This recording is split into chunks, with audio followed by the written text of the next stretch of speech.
Assalomu alaykum. Sabah avazlıq əsərləri kanalına xoş gəldiniz.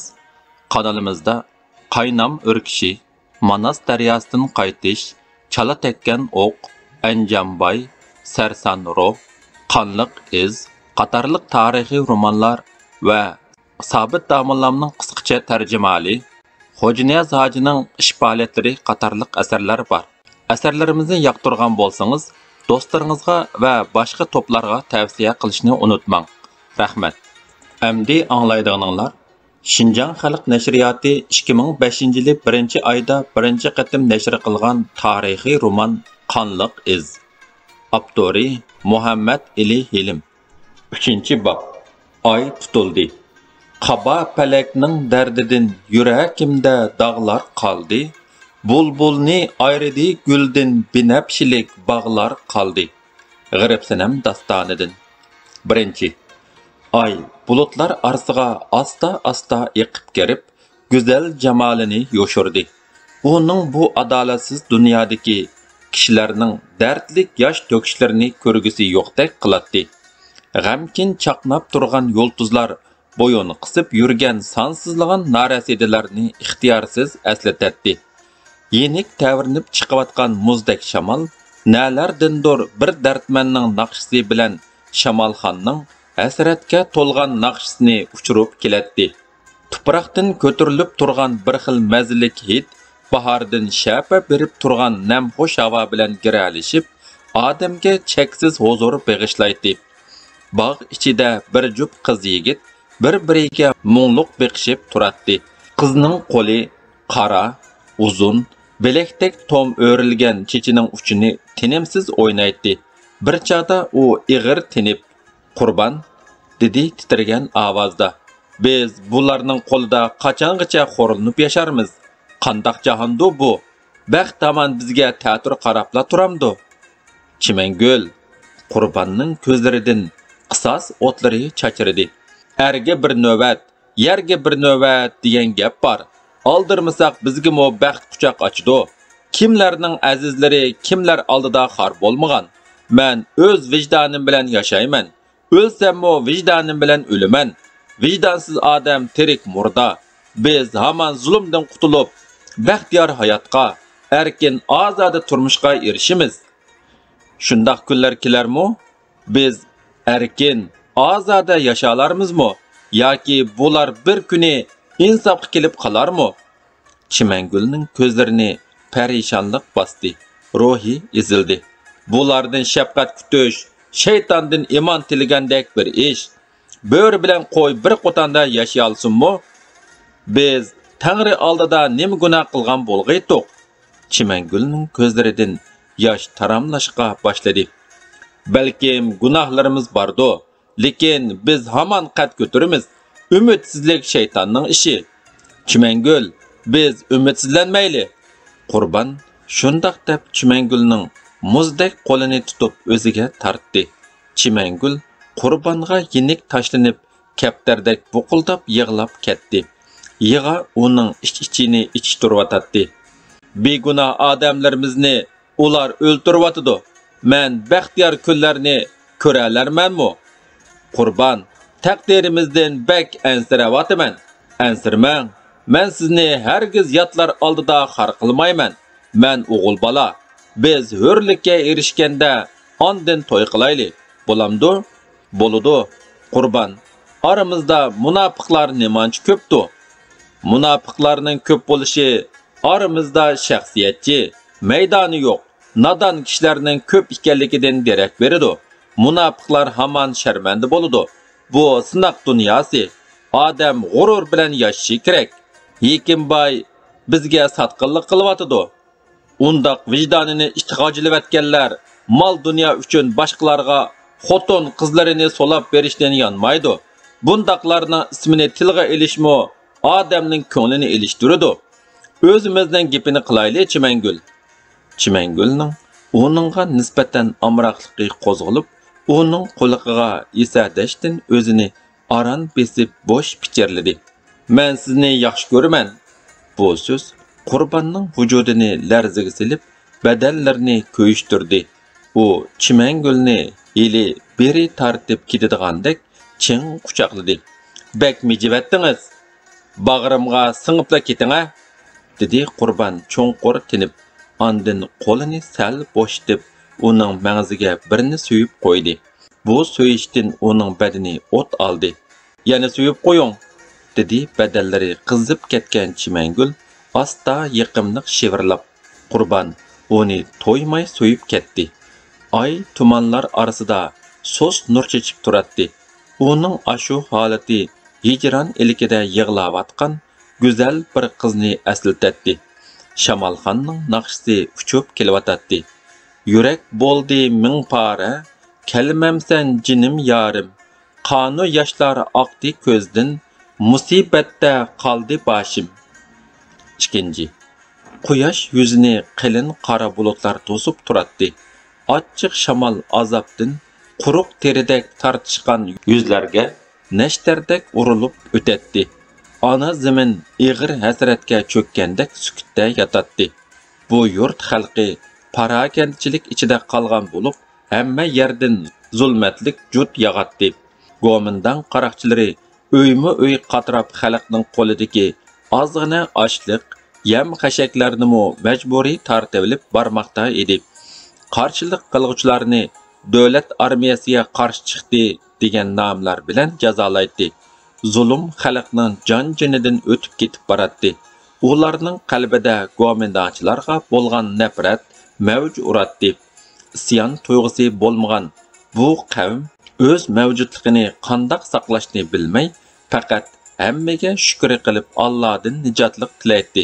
Yaratishni men yaratdim, yaralmishing o'zingdan degan nurona hikmatni tushunish qurbati ularda hozirlanmagan edi.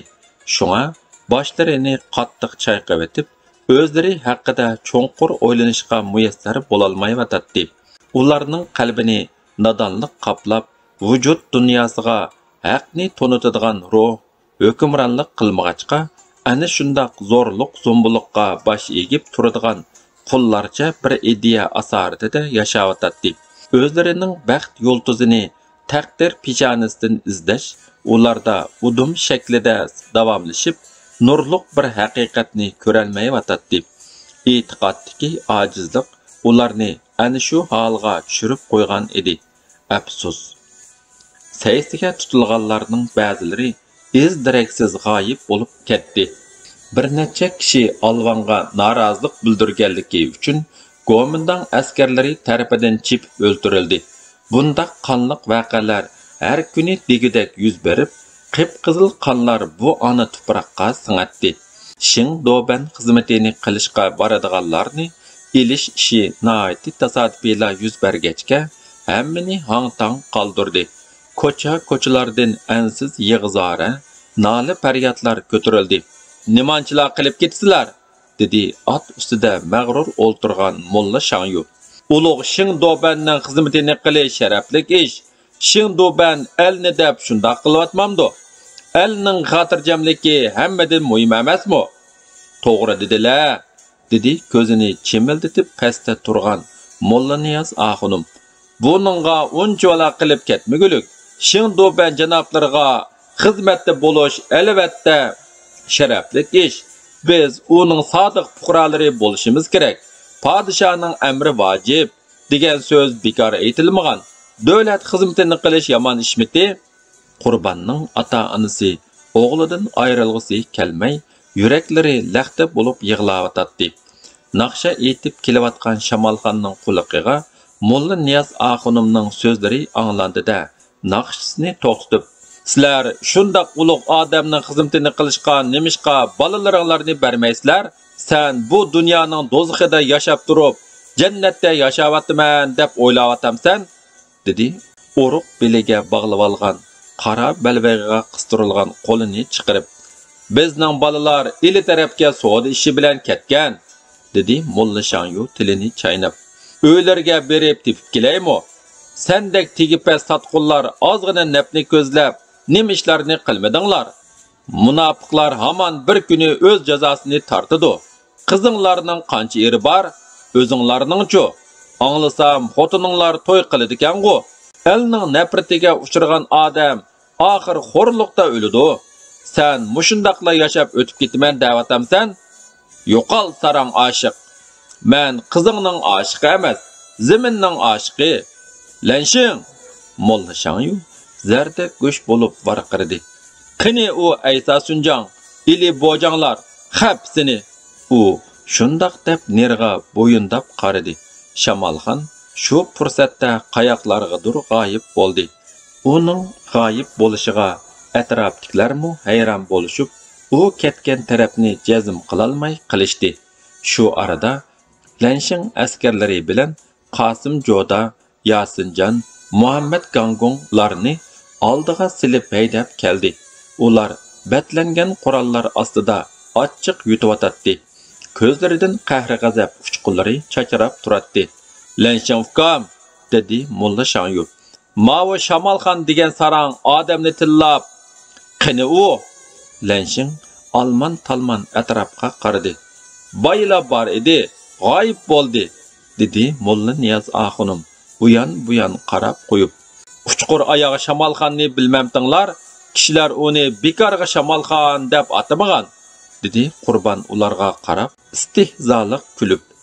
To'li so'zlama ha? dedi Lanshing qopqini turib. So'zlaganga siyliq borma? Atrofdagilarning muzlagan chiroyi sal erigandek bo'lib, yuzlariga kulka yamridi. Lanshing darg'azab bo'lib otdan sakrab tushdi. Qurban qaddini ruslab uningga g'azab bilan olaydi.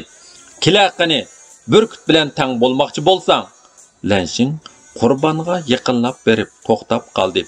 Kelinglar, buni uringlar, varqirdi u jahli bilan. Askarlar yopirilib kelib, Qurbanni miltiqning paynaklari bilan urib ketdi. Qurban bor kuchini ishga silib, ularga qarshilik ko'rsatdi. Qo'lingni tortish, dedi Qosim Joda devaylab kelib. Biz bormaymiz desak, zo'rlab elib mengvatsizlar. Endi urushamsan? Uningga tegishma. Bo'lmasa onangni ko'zingga ko'rsataman, dedi mardligi bilan yurt ichida Gangong atalgan Muhammad go'shlik qapoqlarini turib. Senlarga bu jannat tikib qo'ydim. Bizlarni nima ko'ryapsan? dedi Yasinjon g'azabdan bo'g'ilib. Qurbanning ota-onasi uningga esildi. Balam, voy baxtshor balam, bu nima ko'rgulik? Varqirashma, bizga chiqilsanglar, jajanglar bir pay o'q, deb qarqirdi Lanshing miltiqini ularga tanglab. O'q, qurol, ajab, deyishdi ular tishlarini o'chirlatgan holda. Nemish bo'ldi? Nima g'ovg'o bu? dedi ahvolni kuzatib yurgan Van Gotay qo'g'dug'chilari bilan otliq kelib mag'rur qiyofatda. Bular buyruqqa bo'ysunmayotidi. Buyruqqa bo'ysunmasa uramsizlar. Bular hukumatning xizmatini qilg'ili mang'an odamlar. Bularni boshlab boshtabqa ilib beringlar. O'zlarini tizimga oldirsin. Qurban ota-onasi bilan xo'shlashib, xiyolchan holda asta mangdi. U Barat palvonning yaqindan beri to'la qiladigan va kishini o'yga soladigan so'zlarini aslab, uni boshqadan tushunishga boshladi. Uni ko'rishga tashna bo'ldi. Uning bilan tog'qa yog'och akalgili ketsam-mo bo'ptikan, nimishqimi Chimangul bilan ko'rishman deb qolgandiman. U shu xiyollarni qilib, xo'rsinib qo'ydi. Barat palvon Qurbanni o'ziga shogird qilib, uningga yog'ochlikni o'rgatdi. Qurbanning hunarga bo'lgan qiziqishi, zerakligi va xushchaqchaqligi Barat palvonga yiqib qolgan edi. Bular aka-ukalardek ijil inoq o'tadi. Bo'libmi Qurban Barat palvonga bakmu amroq edi. Gahayda u Barat palvonning tishiga tegib, tetiqsiz chaqchaqlarni qilib qo'yatdi. Barat palvon uning bu chaqchaqlaridan terikib, o'zicha qaynab so'zlab ketadi. Ham kichik baladay xo'ylanibmi qolatdi. Qurban uning turqiga qarab qaqoqlab kulatdi. Ular bosh shtabga yetib borganda hukumat xizmatiga ilinganlarni ratga turg'izib tizimlayotdi. Bularning noiti oz sondiklari yaxshi kun ko'rishni o'ylab, o'z ixtiyori bilan kelgan edi. Buni tashviqotning kuchidan ayirib qarg'ili bo'lmaydi albatta. Yasinjon, biz qachon qaytib kelarmiz? dedi Muhammad Gangong tizimga aldırıp bolgandan keyin kim biladi? Az vaqtdan keyin dedi özleri. Qurban baratkam ko'rinmaydi-ku. Yağaç ekelgili taqqa chiqib ketgan. U ajoyib vijdonliq odamjimi? Nahaqchilik bo'lsa o'zini tutolmaydi. Erkakda erkak. Hamma odam shundoq bo'lsa, darvoza oldida yig'ilib turgan kishilarga Van Gogh yumshoq talaffuzda so'zlayotdi. G'affar bey uning so'zini udulliq tarjima qilyotdi. Hurmatli yurtdoshlar, sizlar davlatimizning omon esanligi uchun balalaringlarni hukumat xizmatiga berganinglarga Shin Doban nomidan ko'pdan ko'p rahmat aytamiz. Balalaringlar hukumat topshirgan sharaflik vazifani tugatib qaytib kelgandan keyin mushu yerda turdi. Yaxshi xizmatlarga o'rinlashidi. Hukumatmo shuni ko'zda tutgan gap. Bu bir sinoq. Oilanglarda qiyinchilik bo'lsa, biz asta-asta hal qilamiz. Hozircha sizlar qaytib turinglar. Ular xili uzun so'zlagandan keyin kishilar bir-birlab tarqalishga boshladi. Ular orqasiga qarab qo'yishadi. Chimangul Qurbonning yuz ko'zlaridagi qon dog'lariga qarag'anicha ko'z yoshlarini to'xtatolmay qoldi. Uning qo'yuq soya tashlab turgan kirpiklari orasidagi buloqdek ko'zlaridan to'kilayotgan yoshlar olmadak mag'zini bo'ylab oqatdi. Qurbonning ko'zlari uning ko'zlari bilan uchrashib qoldi-da, yuragi ko'ygandek bo'lib to'lg'inib ketdi. Chimangul top ichidan sug'urilib chiqib, Qurbonning yeniga bordi. U o'zini Qurbonning bag'riga atqili tas qoldi. Xudoga omonat, dedi u qo'lidagi xalta bilan qog'ozga o'ralgan qo'l yog'liqni Qurbonga sunib. O'zingizni asrang, dedi Qurbon o'pkisini aran besib. U shu tapda nima deyishni bilolmay qoldi. Xo'sh, u yugurganicha ketib qoldi. Uning qarasi yetkicha parishon holda qarab qolgan Qurbon eng qimmatli narsadan manguga ayrilib qilayotgandek o'zini to'limi yegona g'arib his qildi. Yuragi qon zardobga to'ldi. Ajab jur'atli qizgan, xalqning so'z cho'chak qilishidan-mo qo'rqmay kapti. Becharaning ko'zidan yosh to'kilib turdi. Kuyuk o'ti degan odamni jinidan-mo kechgizdi. Qurbon un chiqarmadi. Uning ko'zlarida lig'ildab turgan yosh mag'zini bo'ylab asta sirg'ib tushdi. Az vaqtdan keyin rost qaytib kelarmizmi? Qaytib kelmay nega boratdiq? Hukumat xizmatiga zo'rlab operadigan qandoq ishdi bu? Olimades urush bo'lib qolsa, kim bilan urushimiz? Bizni azguchilar bilan, dedi Qurbon ochiq aralash. Bular bu yerda paranglashib buyruq kutib turayotganida Van Gogh odamlariga jiddiy majlis echiyotdi. Bu qitimqi vazifa nihoyat yaxshi o'rindaldi, dedi Van Gogh tamakisini kuldanga besib. Hammanglar ko'p kuch chiqardinglar. Buningga rahmat aytishga to'g'ri keladi. Bo'libmi bu ishda alohida kuch chiqargan Molla Shangyo, Molla Niyoz Axunom, Lanshinglar keyin katta mukofotlandi. Matvanjangmo qarab turmadi. Hamdiki gap oldingi safga xizmatga boradiganlarni sog' salomat opirishdi qoldi. Bu o'ynashadigan ish emas. Bularni aparg'ucha siyliq so'zlash kerak. Biz vazifamizni o'rinda saqlab bo'ldi.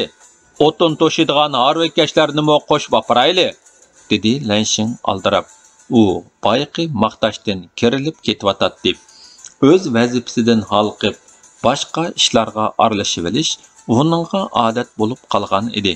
Hech kim uningga petinib, ortiqcha bir nima deyolmaydi. Chunki uning qisoskor, qonxo'r mijozidan qo'rqatdi. Uning ustiga Van Gogh uni qanot ostiga ilib turadi. Ular ketsa bizga o'tin, otlarga yem xashak, askarlarga oziq-tuliklarni kim to'shiydi? deb so'radi aradan biri. To'g'ri, harvakashlardan bir qismini avatib, bir qismini ehtiyojimizga qoldirayli, deb maslahat berdi yana biri. Qo'roda ish qiladigan Sidiq degan qop-qiyamanni qo'shib avatib etayli. Uning keyincha qopga ichilib qoladi. U bizning xizmatimizni qilayotgan, biz ehtiyojli odam. Әмдiki gap oldingi saptikilardan xizmatini qilishga bordiganlarni nihoyatda ehtiyot bilan o'tkazdi. Buningga Ma Tuanjang mas'ul bo'lsa qandoq a? Vujujang janoblari. Bo'ladi. Nihoyat yaxshi o'ylabsiz. Ma Tuanjang farosatli odam. Uning bu vazifani o'rinday olishida gap yo'q. Vujujang bu qitimqi harakatda odam chiqarib bizga yaqindan hamdamda bo'ldi. Birodarlar, biz xotirjam yashash uchun zimmamizga yuklangan vazifalarni to'liq ado qilamiz-da, dedi Ma Tuanjang kinoya bilan. U shundoq deb Yang hokimga qarab qo'ydi. Yang hokim gap qilmasdan tamoq chekib o'ltiradi. Buningdan ichi siqilgan Vushovtan: "Yang janoblari, gap qilmaydilar-ku. Mijozlar yo'qmi nima?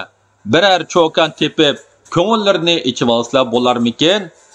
Ayt desingizlar, buningga Yekimbay tayyor", dedi xirildab kulib. "Bo'ldi, yig'inda chaqchaqni qo'yinglar", dedi Van jiddiy tusda. U yuqori topshirgan vazifani muvaffaqiyatli o'rinlaganligidan ko'ngli joyida edi. Yana bir askartib qo'yay. Bu oldingi safga bordiganlarga varqirashqa, ularni urishqa bo'lmaydi. Biz buyruqqa asosan bularni belgilangan o'ringa yetkazib bersakli bo'ldi. Bu qini qizni haq, qini qizsa ko'zga hech narsa ko'rinmaydi. Shunga eng yaxshi chora siyliq so'zlash, o'zlari bilan o'zlarini joylash. Bu ishda men qandoq qildim? Molla Niyoz Oxunom, Molla Shanyollarni ishga soldim. Ular xalqqa tashviq qildi. Qo'l ostidagilarni ishga soldi. Ular o'zlari bilan o'zlari yomon bo'lishib, bizga foydali sharoit hozirlab berdi. Bu haqning mijozidan aytganda, 1000 olim bir odamga so'zlasa, uning gapi oqmaydi. Ammo bir molla 1000 odamga so'zlasa, gapi o'tidi. Ular hozirmo tashviq qilmoqda. Buning jojisi eg'izdan yili va ozg'ini pul, ya'ni quruq so'ngak. Nafsi bala odamga bir parcha sisiq go'sht bersa, onasiga bosqinchilik qilgan odamningmi gunohidan o'tidi. U o'zining topgan chorlaridan so'yingandek hammaga takshi qarab chiqdi. U o'zini shu topda shunchalik dana chaqlayotdi. Bu yig'inga Molla Niyoz Oxunom va Molla Shanyollar sirtda jiddiy vazifa o'tayotqachqa qatnasholmagan edi. "Siz ajoyib aqlliq jumo", dedi Lenshin yiqimsiz kulib turib. "Ancha emas", dedi u chiroyga kulka yugurtib. "Qani, mingishqa tayyorlaninglar, askarlarga buyruq beringlar." Van Gogh hammani o'zim boshqursam, hammasi mening gapimni anglab, xo'sh deb tursa deb o'ylaydi. Yig'indimi hech kimga so'z bermaydi. U o'zini bu yerdagi eng huquqliq, nopozliq odam hisoblaydi.